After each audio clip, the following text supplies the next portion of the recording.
everybody, and welcome back. Today is Thursday, December the 7th, and today the focus of the video will be Venus, which has recently ingressed into Scorpio. Venus is currently in a trine aspect to the planet Saturn in Pisces, in an opposition to Jupiter in Taurus, and it won't be long before Venus makes an opposition to the planet Uranus in Taurus as well. We also have Mercury recently entering the sign of Capricorn, making a sextile aspect to Saturn in Pisces. And, you know, maybe this will be the subject for another video, but there's a Mercury retrograde in Capricorn and going backwards into Sagittarius coming up as well, so that's also an influence. I'd like to start today talking about Venus in Scorpio. I myself am a Venus in Scorpio native going through a Venus return. I know the placement very well through my personal life experience, and the opposition and the trine to Saturn and the opposition to Jupiter, and the fundamental tension with Venus in Scorpio often has the reputation of being maybe more private, maybe even possessive or controlling, secretive, whereas the personality of the Jupiterian individual is one of generosity and altruism. And with that in mind, I'm thinking in making the video that I have planned to deliver to you today, I make my offerings today in a spirit of generosity towards the audience, right? I don't know who watches these videos, I don't know what you guys are all like, but there are certain things that I could do in terms of, you know, playing it safe, or I could be generous. I could really kind of let you in on my own kind of creative process here and where I'm going with it, but it takes maybe a certain attitude of taking a bit of risks, maybe taking a bit of a gamble, right? And I think that there's a certain degree of risk-taking and gambling inherent with the combination of Jupiter and Uranus, right? So, but in the spirit of generosity, because you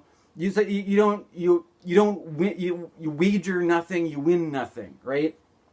With that in mind, the last video I recorded for this astrology channel, I was looking at the basic question of, are we on the verge of World War III? And this isn't something that I'm just making up myself. This is in response to other people in the community who are looking at the certain transits that we have coming up and treating it in a very apocalyptic doom and gloom kind of attitude. And by investigating these certain claims and assertions, one of the things that I noticed was that it is fairly uncanny, the position of Jupiter and Uranus in Taurus, which of course factor into these aspects we're talking about today, that Jupiter and Uranus and Taurus were in this configuration during World War II, right? Now, I have to admit that there were some differences if you go back and look at the specific transit, especially when you look at when Venus and Scorpio was making an opposition to Jupiter and Uranus and Taurus. There's other planets involved. There's also Mars and Venus both together in Scorpio. Mars being the god of war, of course, creating more of a militaristic thing going on. And then Saturn was there with Jupiter and Uranus and Taurus. So you already had a more malefic situation in World War II. And that is one of the reasons why I was making the argument in my last video that although there may be some similarities, I'm not expecting that kind of situation based on the a more in-depth look at what's actually going on with the planets. Now, with that in mind, there's certain things that we have come to associate with World War I and World War II aside from all the violence and death and killing, that it was a time of great technological upheaval, a big technological advancement, right? And this was, I mean, I'm focusing more on the conjunction that happened in World War II. But you go think about World War One. They had a time you started off on horseback and you ended up in tanks and bomber planes. It was like a huge change of what the technology, and it was the idea that by putting money, all of what drives the technological advancements in our society is, like it or not, the military-industrial complex, right? And the planet Uranus in astrology has come to signify technological and scientific breakthroughs, right? Now, of course, when we look, this is what I'm saying, I'm being generous with you, because you have to kind of, if you just look at World War II, you may think of, like, Adolf Hitler on the Blitzkrieg, or the discovery of plutonium or something, and these are not exactly, very encouraging developments, right? But as I said, we do not have the same malefic influence on this particular dynamic right now. So maybe there's room for, something else to take place. There's something about this whole thing that I had in mind with Jupiter and Uranus and Taurus, being that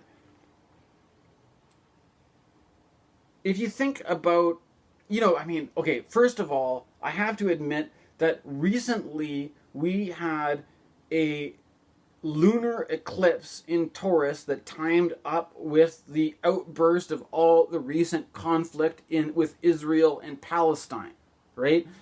And so there's something about this where even without the malefic influence, there's something about this Jupiter and Uranus and Taurus combination that when it's triggered by a celestial event such as a lunar eclipse, it seems to correspond similarly to violence and destruction, similar to what we saw in World War II.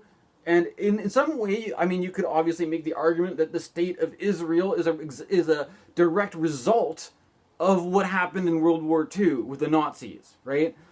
But I'm not going to. My point isn't to get lost in that kind of the nitty gritty of that particular political problem, but rather to look at there's something that's been coming to mind with all this that you'll have to sort of disentangle things a little bit. That there's that. Are you guys familiar with a character named Buckminster Fuller? I looked at Buckminster Fuller's astrology chart, and this guy had a Sun-Jupiter conjunction that was in Cancer, and Uranus was in Scorpio in a perfect trine. So this guy's automatically works for being, it's not the same as like opposition or a hard aspect, but it's still, a tight trine is still a good aspect, right? And we can say that Buckminster Fuller was a Jupiter-Uranus kind of personality based on these aspects. And one of the things that I have been into this past year has been reading Marshall McLuhan, as well as there was a lecture series, not a lecture series, but it was a series of dialogues on the radio between John Cage and Morton Feldman. And one of the things that stood out to me, there's a lot going on in these conversations, so it doesn't just reduce down to this point, right? But one thing I noticed about the 1960s, listening to some of these people who were talking or writing during the 1960s, was that there was Buckminster Fuller had a certain influence on the way people thought about things. And I was a little bit taken back to listen to John Cage when he was saying that there's this idea that the only reason why wars really happen is because of basically economical reasons, right? And that people that maybe in the 60s or Buckminster Fuller had a kind of utopian kind of vision for the world that has since, I think, it's fallen out of style, because for, there's a complicated issue, but I want to just offer these things as a kind of these are some threads of thought that have been running in my mind, right? That there's this idea that taking an optimistic view towards things like global capitalism, globalization, that if the more the global market spreads out and encompasses the whole world, it would create a situation where if people needed something, right? Like if you look at the basic needs that people have are access to shelter, clothing, food, and then, on top of that, education or whatever, right? But the more people had access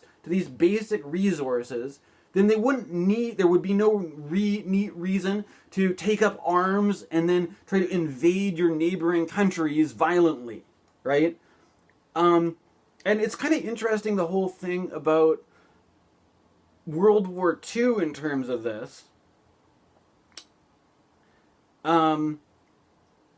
Well, where am I going with this? There's something about the Marshall McLuhan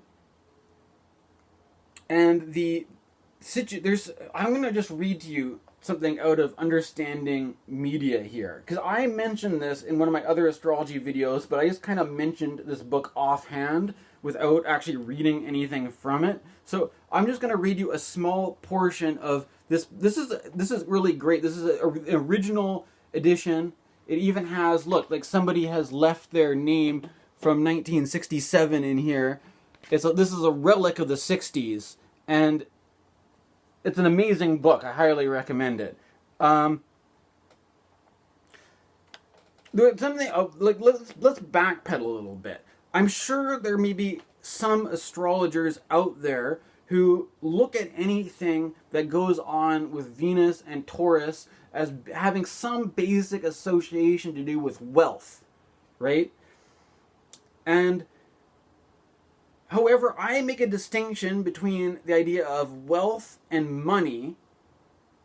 However, I think that with Taurus, the idea of wealth and the accumulation of resources and things like that are very much in line with that signification. But even if there's a distinction between having the wealth in terms of material goods and wealth in terms of banking or money and stuff like that, and I would say that one is more Venusian, one is more mercurial, right? And this is a little bit of what McLuhan has to say about money. Money began in non-literate cultures as a commodity, such as whale's teeth in Fiji or rats on Easter Island, which later were considered a delicacy, were valued as a luxury, and thus became a means of mediation or barter. When the Spaniards were besieging Leyden in 1574, leather money was issued, but as hardship increased, the population boiled and ate the new currency. In literate cultures, circumstances may reintroduce commodity money. The Dutch, after the German occupation of World War II, were avid for tobacco. Since the supply was small, objects of high value such as jewels, precision instruments, and even houses were sold for small quantities of cigarettes. The Reader's Digest recorded an episode from the early occupation of Europe in 1945, describing how an unopened pack of cigarettes served as currency, passing from hand to hand, translating the skill of one worker into the skill of another as long as no one broke the seal. So, to me, this is one thing I wanted to share with you, because this is one of the things that's been on my mind, and I think going with the Jupiter and Uranus in Taurus, right? Because there is I don't know where you guys are living who watch these videos, but I live in British Columbia in the West Coast, And similar to, the west coast of America, where you have places like Silicon Valley and San Francisco, where the cost of real estate is extraordinarily high. It's enormous, right? For most people, like to buy a house, to own property is astronomical, right? And we have this idea that that's just the way it is. This is something that there's the market sets these things, the invisible hand of the market, these forces of supply and demand and all this kind of stuff. And when you take in consideration Uranus having to do with both technological disruptions, technological advancements, but as also shakeups to the whole order of what is wealth and commodities and stuff like that, that isn't it shocking to think that it wasn't, we're talking 1945 here. We're talking, this isn't even 100 years ago that the Dutch were trading their houses for cigarettes because they had a demand for cigarettes. And also, I mean, it could also be the psychological atmosphere of a situation post World War II.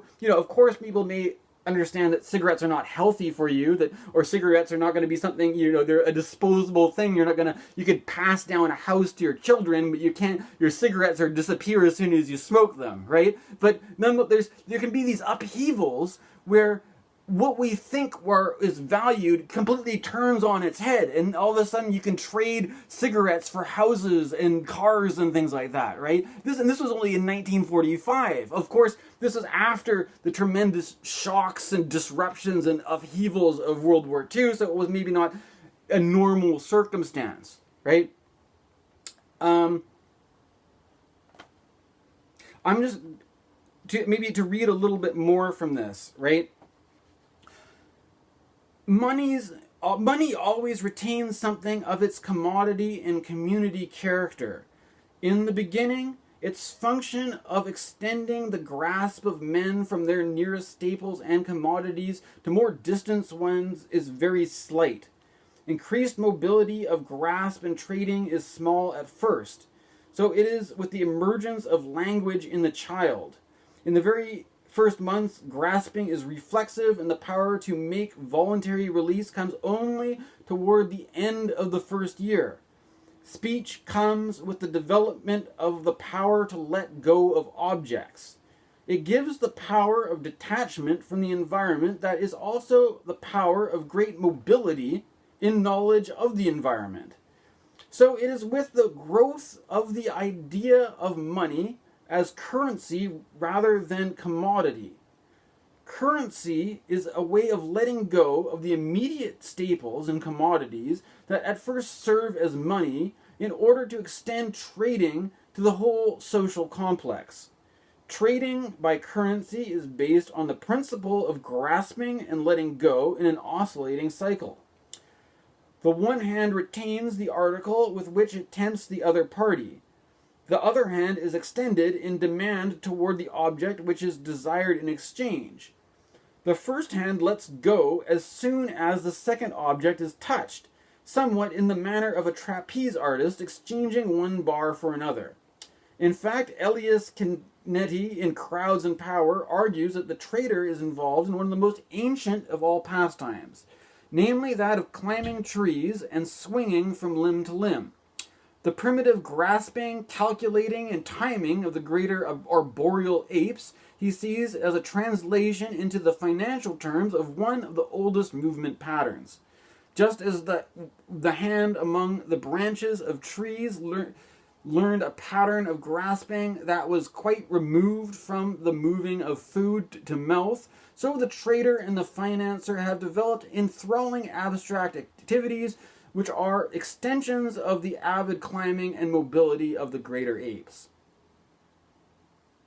Like any other medium, it is a staple and natural resource. As an outward and visible form of the urge to change and to exchange, it is a corporate image depending on society for its institutional status.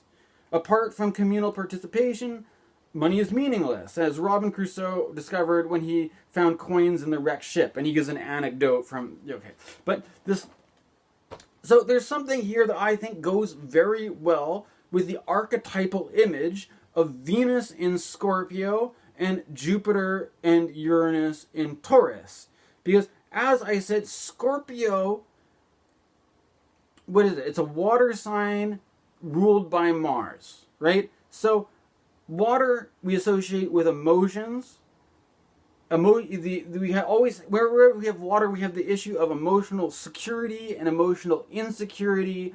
And with Mars, there's a certain militancy there, maybe territorialism, defending the territory, like the dog who has its bone, who bares its teeth, it's my bone, I'm not giving it up, or something like that. But with Jupiter and Uranus in Taurus, there's the opportunity of, let's say, generosity, of change, right? Of breaking up, disrupting a fixed situation and introducing a kind of change. And so we have, with the idea of wealth and trade, we have exchange, bartering, and stuff like that, right? The thing about Venus in Scorpio often has a, this attitude, this dynamic of being possessive, of being guarded, of being controlling, of being wary, of letting go of. But there's this whole thing to, you could simplify it in saying you have to spend money to make money, right? But this whole idea of, investments and stuff like that. Like, even if you're investing money in something, you're kind of letting go of having that money and you're kind of giving it to somebody else, with this kind of agreement that you'll be able to make a withdrawal in the future, right? But there's this kind of like letting go and then giving back, or in this kind of stuff in the exchange of money. And that in order to grow, in order to evolve, in order to progress, and it's also with technological change as well, right? And this is one of the things that McLuhan says in Understanding Media, that if you look at the way art, because that's another thing, art as being a Venusian thing, right? That through a certain period of time you had a Renaissance painting, which was very realistic, people are kind of imbuing their oil painting with a certain kind of photorealism that wasn't there in previous centuries. But then with the advent of the photograph, you immediately had a technology that would produce photorealistic images immediately, and it had a psychological impact in the life of the artist, who is now not seen as being kind of disposed of. Like, you didn't need to be an artist to produce a photorealistic image. And out of this kind of crisis, this disruption, came new forms of art, namely abstract art in the 20th century. You had people like Dali, you had people like Picasso, like Kandinsky, all the rest of them, right? Who were no longer concerned with creating photorealistic images, because that was a job that could now be handled by a new technology, right? So with Uranus in Taurus, we're experiencing another kind of a blitzkrieg of rapid advancements of technologies that could be apparently very violent and disruptive, right? And, you could point to AI with this, right? That there may be a lot of jobs that people used to do that they are afraid of being displaced, and taking a defensive, possessive, Venus and Scorpio position to guard against the threats to their previous sources of security. But we're in a time of change and exchange, and you have to kind of let go of something to make room for whatever the next thing that is coming, right? And there's so many things that we think that are, we treat things like the automobile as something that has been around forever, but it's only been around, when was the automobile? The 20th century, or, there may be a time, like all these things, like a easy come, easy go, that, you know, we live in a society ruled by cars and automobiles, but maybe in the future we'll have to let go of these things to make room for another way of transportation or another way of getting from place to place. One of the things that McLuhan was talking about was that because what he foresaw this kind of technology, like, you know, I'm recording a video to put on the internet, you know, there was a certain time that if you wanted to hear somebody give a lecture, or if you wanted to see a band play some music, you actually had to go and see them in person. But now with our technology, you know, you could just have the same thing delivered to you on a screen, and you don't have to be there in person, right? And so there's this kind of thing. I think we're in this transition moment. You know, McLuhan was suggesting that, like, you know that this whole thing about, like, the whole idea of having to travel to move your body from one place to another, that may even be just phased out as we do everything online in the future, right? I don't know. These are just some ideas, anyways.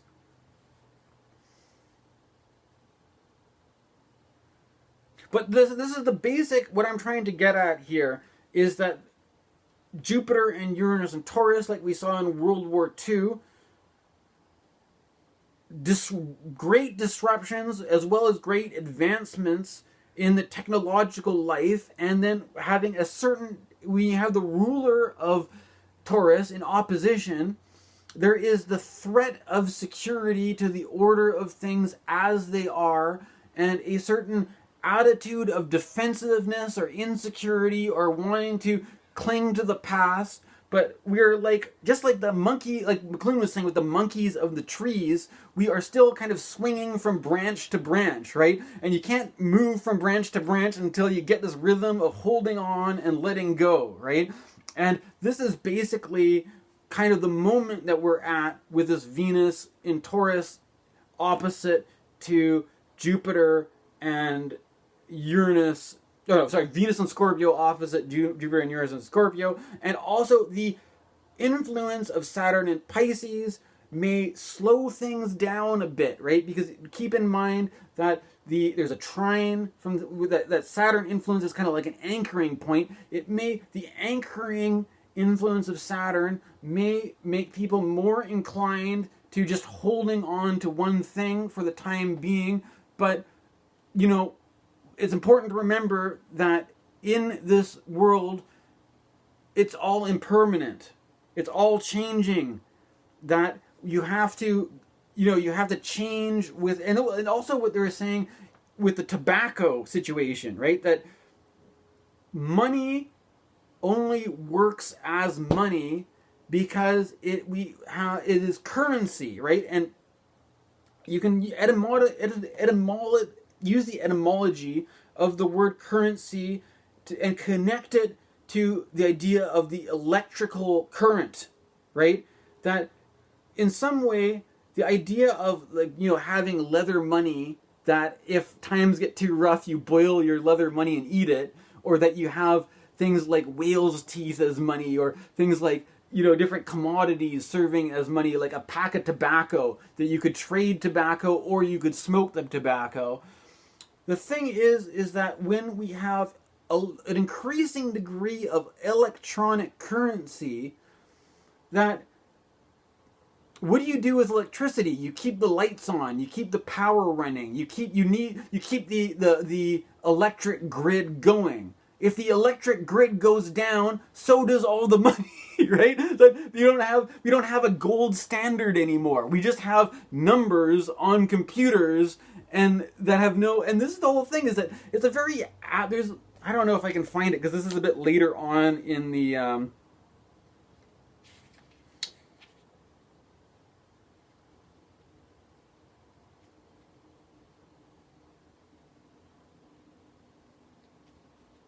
Oh, whatever. I didn't make a note of it. But this idea that, like, when you had a more primitive society that had, let's say, bartering and trade, right? That you went to the grocer and somebody was selling whatever, some kind of vegetable, and maybe you had some chicken's eggs, and, you know, maybe depending on your mood, you were like, well, you know, I don't really feel like giving up my chicken's eggs, so I'm not really interested in your vegetables, right?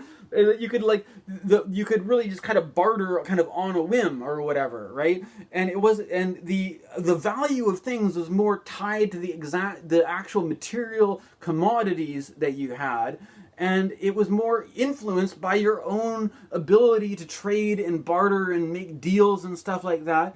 And in place of that, now we have a financial system where if the price of one thing goes up or down, you know, you can't go, if you are driving a gas vehicle and you want to fill up at the pump, you can't haggle with the gas station because it's this thing that's fixed. No, the gas pump employee doesn't set the prices. That's based on OPEC. That's based on this huge power structure that is untouchable. You know, you wouldn't be able. You can't barter for these different prices. We treat them as some sort of fixed thing, right? But it's only fixed because the commodity has become electric. That we've gone from currency to electrical current, right? And that with the combination of the more that our money becomes isomorphic with electricity, that you know that you can send instead of having a physical thing that you have to give somebody, you have these numerical values that are communicated instantaneously from computer to computer. That it gets to this point where you have to really invest, not just invest your money. You have to psychically commit yourself to this idea that there's actually something there aside from just electricity and numbers in a machine somewhere. That if you have thousands and thousands of dollars, you have to realize that, you know, there's all these things that people may be, we're going to put taxes on half of it. So when you take it, you think you have all this money, but you don't. Or, you know, what I'm trying to say is there's where I live in Canada, one of the banks has a advertisement that says, "You're richer than you think," right? Maybe if you remember, if we could think about primitive peoples, there wouldn't be as much of this idea of having to think about how rich you were. If you had a storehouse of grain and you had a storehouse of things to last you through your winter, you didn't have to think about it. It was there, and it was either going to keep you alive or it wasn't. In this, we have to have this really abstract thing where we think and believe about how rich we are, about how much money we have, because it's not an actual physical. It's not really tied to a physical reality. And yet we're still demanded to perform all these. You know, you subject our bodies to the process of wage labor so that we can make a number in a bank account go up and down or whatever, right? It's a weird situation, right? And it's just, there's something about this that could be potentially very unstable. And if we think about, you know, Jupiter and Uranus and Taurus, what's the next sign after that? Gemini, right? And Gemini is much more of this kind of merchant sign about the bartering and the trading. That Mercury rules over this kind of back and forth haggling over prices and stuff like that. That we, in some way, we pretend, like I'm trying to say, we have this attitude that everything is completely fixed. That it's not, you know, there's this, but it's a social agreement, right? Like let's say if you put, you know, money into an RRSP that is set up in a certain way, the RRSP is there to give you something to live off for your retirement. And so we treat it, is it material or is it an idea? Is it an ideal? The idea being that the person works throughout their life and has something set aside for them to live off of. And then the idea is that if that isn't depleted by the time you die and it goes to your kids, that they tax it heavily. And that's based on an idea. It's not based on materiality. It's based on an idea. And the idea is that this stuff in this segment, in this portion, is there for this purpose that we have defined conceptually. It doesn't have anything to do with actual material resources at all, right? And this is how we, you know, portion things out from one person to another person. Does this person get a certain benefit? Does this person get a certain pension or something like that. It may not have very little to do with the actual material goods, because we don't have a gold standard anymore, right? And whether this is something that's stable or not is entirely based on our psychic investment into it, our belief in this idea, like as if it's a religion, right? Like we all practice this religion that we have, that the numbers mean something, right? You know what I'm trying to say? I have to admit that this is something. I have a memory of being a lot younger and thinking similar things, but getting into trouble for talking about these ideas, right? That people get really angry at you if you start talking like this sometimes, right? So that's one thing to be careful about. Don't just go around telling anybody this kind of stuff. Don't, you might not want to share this video around, right? It could cause some trouble, right? But there's a certain, like I'm trying to say, the Uranus influence in the situation could be disruptive, right? And, you could find yourself in a situation where if you had a stash of tobacco, it may mean more to you than having some number in a bank account somewhere, right? Okay, and so this is what I have to offer for Venus opposite Jupiter and Uranus, Taurus, Trine, Saturn. Thank you very much. Please like and subscribe. Have a good day.